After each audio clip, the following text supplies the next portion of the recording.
किसी जंगल में एक उल्लू बुद्धू बाबू रहता था। वह खुद को बहुत होशियार समझता था और हमेशा सोचता रहता था कि कुछ नया किया जाए। एक दिन उसने सुना कि शहरों में ऑनलाइन दुकानें चल रही हैं, जहां बिना दुकान खोले ही सामान बेचा जाता है। उसने सोचा, वाह, अगर मैं भी जंगल में ऑनलाइन दुकान खोल दूं, तो राजा बन जाऊंगा। उल्लू ने सबसे पहले एक बड़ा पेड़ चुना और वहां एक बोर्ड लगा दिया, बुद्धू बाबू की ऑनलाइन दुकान, घर बैठे सामान मंगवाए।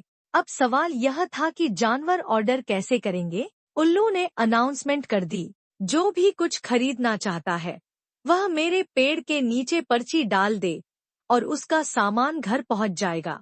अब जंगल के जानवर इस नए सिस्टम से बहुत खुश हुए। भालू ने पर्ची डाली, 10 किलो शहद चाहिए। हिरन ने लिखा, 5 किलो गाजर भेजो।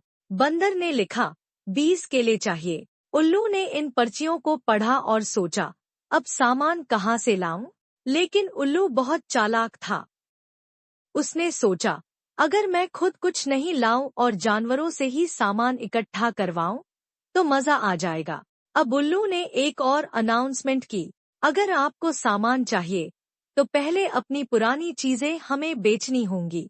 अब भालू ने जंगल से शहद इकट्ठा किया, हिरन ने गाजर लाई और बंदर ने केले तोड़े। उल्लू ने सब सामान लिया और फिर उसी सामान को नए ऑर्डर वाले जानवरों को दे दिया। अब भालू को गाजर मिली, हिरन को केले मिले और बंदर को शहद।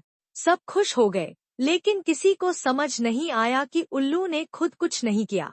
एक दिन चालाक लोमड़ी फुर्ती ने यह सब देखा और सोचा, यह उल्लू तो हमें उल्लू बना रहा है। उसने जंगल के सारे जानवरों को इकट्ठा किया और बोली, अरे मूर्खों, हमने खुद ही सामान इकट्ठा किया और फिर उल्लू ने हमें हमारा ही सामान बेच दिया। सभी जानवर चौंक गए, अरे, यह तो धोखा है। अब जानवर गुस्से में उल्लू के पेड़ पर पहुंचे और बोले, हमें हमारे पैसे वापस दो। उल्लू घबरा गया और चिल्लाया, यह बिजनेस था, धोखा नहीं। लेकिन जानवर नहीं माने और उल्लू को जंगल से बाहर भगा दिया।